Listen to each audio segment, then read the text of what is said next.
ইস, যদি মডেল হতে পারতাম। কি করে যে স্বপ্নটা সফল করব তাই ভাবি, মা হতেই দেবে না। তোর ফটোটা যা হয়েছে না, হিরোইনদেরও হার বানিয়ে দিবে। মেয়েটাকে দেখ, মডেল হওয়ার নেশায় চুর হয়ে আছে। আমরা থাকতে আর চিন্তা কি? চল ফাঁসাই।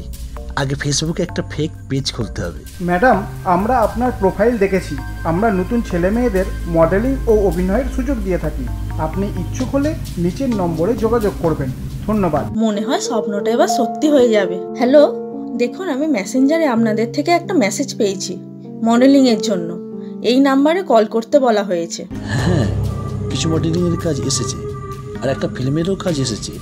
আপনি যদি রাজি থাকেন, আপনার বাড়িতে অসুবিধা হবে না তো? বাড়িতে খুবই আপত্তি আছে, আমি না জানিয়ে আসবো। কাজ ছাড়া ঠিক 3 দিন পর স্ক্রিন টেস্টের বাহানায় ডাকবো, তারপর দেখবো তোমায় নিয়ে কি করা যায়। মেয়ে তো ফেরেনি, তোমাদের কিছু বলেছিল? ঠিক জানি না, তবে কোথায় নাকি মডেলিং এর স্ক্রিন টেস্ট আছে বলছিল। ওর বন্ধু বলছিল। মডেলিং? সে কি?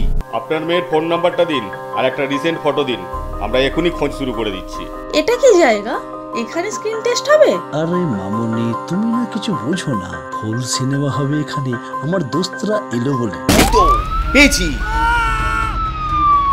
দেখো, ফেসবুকে অচেনা লোকেরা কত রকম জাল পেতে রাখে বোঝা মুশকিল। এভাবে অচেনা লোকেদের বিশ্বাস করো না। দেখুন, আপনারা একটু খেয়াল রাখবেন ছেলেমেয়েরা কি করছে। ফাঁদ পাতার লোকের অভাব নেই।